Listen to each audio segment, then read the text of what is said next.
everyone, today in this video I'll tell you how you can enable Assistive Ball in your device Oppo A77s.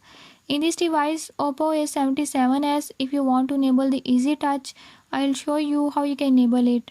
Before I start, if you are new to my channel, don't forget to subscribe and press bell icon. Watch complete video and learn how you can fix it. Let's post it.